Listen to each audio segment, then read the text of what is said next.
VT de abertura Educação à Distância.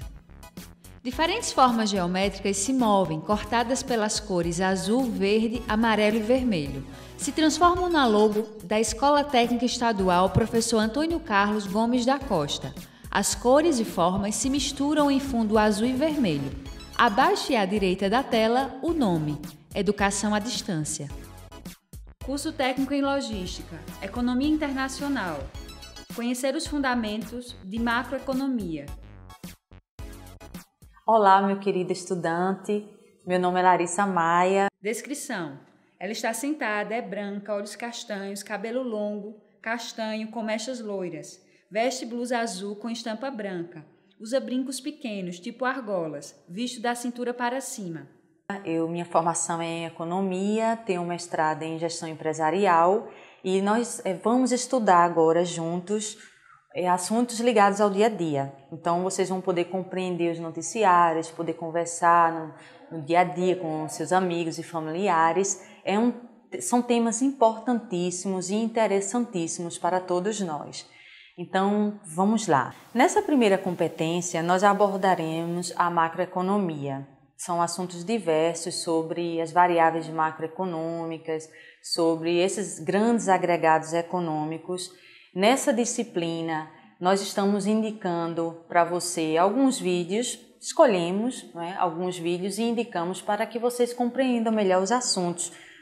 E dessa forma fica mais dinâmico vocês poderem acompanhar os assuntos. Cada assunto vai ter um vídeo mais ou menos relacionado. A segunda competência, nós trataremos das operações cambiais. Nessa competência vão ter entrevistas com profissionais da área. Nós conseguimos fazer vídeos com pessoas ligadas à área de câmbio, tanto de exportadoras como de casas de câmbio propriamente. Na terceira e última competência, nós abordaremos o balanço de pagamentos, que nada mais é do que o registro de tudo que entra e sai em termos de moedas estrangeiras, que nós chamamos de divisas, numa economia, numa nação. Você já pensou do que trata a economia?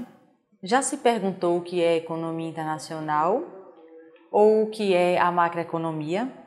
A economia, por exemplo, é a ciência social que estuda como os recursos que são escassos podem ser utilizados para produzir bens e serviços que atendam às nossas necessidades. Estuda-se a lei de demanda e oferta, não sei se vocês já ouviram falar. Ou seja, tem que haver um equilíbrio entre tudo que se procura se ter para ofertar. Ou seja, de um lado as pessoas, as empresas ofertam os produtos e serviços e do outro lado as pessoas e famílias consomem esses produtos e serviços.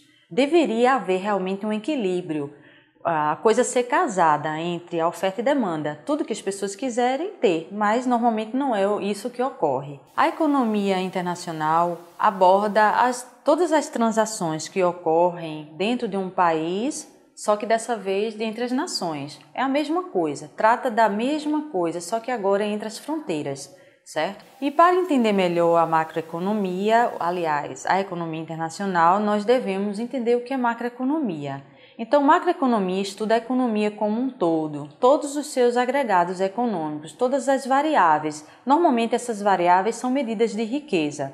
Estudamos também na macroeconomia as políticas econômicas. Nós temos 3 políticas. Aliás, os governos fazem 3 políticas, na verdade. A economia monetária, a cambial e a fiscal. Nós vamos tratar cada uma delas de forma mais específica. Você sabe por que o governo controla os gastos das pessoas? Sabe por que ele controla a quantidade de dinheiro numa economia? Sabe por que controla também a quantidade de moeda estrangeira? Sabe por que o governo controla os seus próprios gastos? Pois é, nós vamos entender mais adiante, certo? Bem, o nosso consumo, as taxas, o câmbio, que é a moeda estrangeira, o governo controla para tentar conter ou mesmo controlar a inflação. Muitos de vocês são muito jovens para terem presenciado quando a inflação era galopante. Ou seja, tinha momentos que íamos ao supermercado e havia um preço pela manhã. Quando à noite a pessoa voltava, os consumidores voltavam para comprar a mesma mercadoria, o preço já era outro. Então isso é que se chama inflação galopante, coisa que nenhum país quer viver mais, principalmente o nosso país, o Brasil. Então é por isso que o governo faz esse controle severamente dessa inflação. Então quando vocês escutarem hoje que a inflação, a meta de o Brasil ultrapassa, a inflação do Brasil ultrapassa a meta existente, é por isso, é porque existe um patamar de mínimo e máximo que vocês verão também no caderno, tem uma tabela lá que nós colocamos, para que você entenda o que é essa meta. Rapidamente nós vamos passar por esse assunto, ok? Uma das grandes missões de um governo é estabilizar a economia, né? Então é justamente equilibrar, ele equilibra a economia através do equilíbrio da inflação. A inflação mexe com todos os organismos, tanto nacionais como internacionais. Então, para que a economia se estabilize, o governo muitas vezes aumenta ou diminui taxa Selic, que é a taxa básica da economia. Então, por exemplo, quando ele aumenta a taxa, ele prende um pouco, segura um pouco o consumo, tá? Isso nós vamos explicar um pouco mais à frente. Quando o governo aumenta a taxa básica da economia, que é a taxa Selic, ele termina por conter o consumo. Por quê? Porque se essa taxa é a que baliza todas as operações de financiamentos, não é, de empréstimos, então quando as pessoas forem parcelar as suas compras para comprarem eletrodomésticos ou carros, financiarem até compras em geral de consumo, essa taxa vai ser muito elevada. Então, dessa forma, o governo consegue conter esse consumo. Mas por quê? Vocês devem estar me perguntando por que ele segura o consumo. É justamente para controlar a inflação. Pela lei da demanda e oferta, quando existem muitas pessoas comprando, vai existir falta de mercadoria. Então, isso tende a que os preços aumentem. E o que é inflação, na verdade? Nada mais é do que o aumento generalizado dos preços. Então, é preciso esse controle na economia. Quando deixamos de comprar algo, também ajudamos nesse processo de conter a inflação. De que forma? Quando deixamos de comprar um produto que está muito caro e passamos a consumir um produto similar, então a gente termina por forçar aquele vendedor a baixar o preço, né? Então será bom para nós e para a economia. Nós forçamos ele baixar o preço. Então nós podemos também ajudar nesse processo de contenção da inflação. O governo também regula os prazos, além das taxas, que ele varia, não é, abaixa ou aumenta, ele regula também os prazos. Quanto maiores os prazos, mais consumo haverá, não é verdade?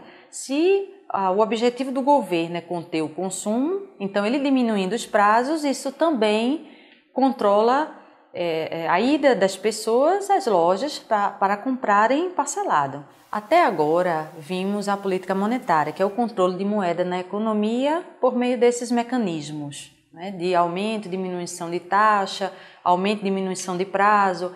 Agora veremos também que na política fiscal o governo pode aumentar ou diminuir impostos, a tributação que nós pagamos, né, essa carga de impostos. Então, quando o governo aumenta o imposto, a tendência é que as pessoas, que sobre menos dinheiro para as pessoas e que elas consumam menos. Então isso também contém o consumo e termina por conter a inflação, conter o aumento dos preços.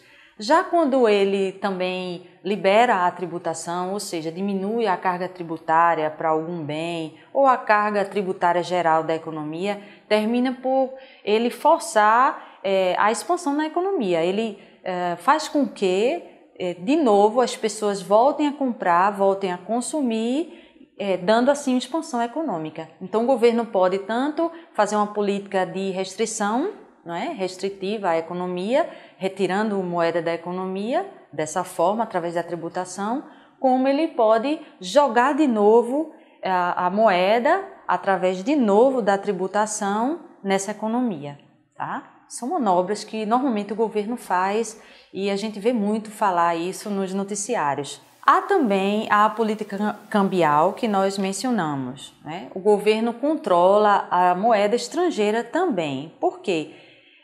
O governo precisa proteger as exportações. Então, quando o dólar está muito baixo, a tendência é que as nossas exportações sofram. As pessoas que exportam, elas perdem dinheiro com isso. Nossa moeda fica muito valorizada em relação à moeda de fora. Ou seja, um comprador que queira comprar no nosso país terá que dispor de muito mais dinheiro estrangeiro, do seu dinheiro, para poder comprar uma mercadoria nacional. Enquanto que o dólar elevado, como está atualmente, nós estamos vivendo um dólar aproximadamente a R$4 é o câmbio, certo? Isso acelera muito as exportações. Então, estão dizendo que os exportadores estão rindo à toa agora, porque com o dólar elevado, atrai investimentos, atrai compradores para os nossos produtos. O dólar também, muito baixo, pode causar uma fuga dos capitais daqui, do dinheiro local.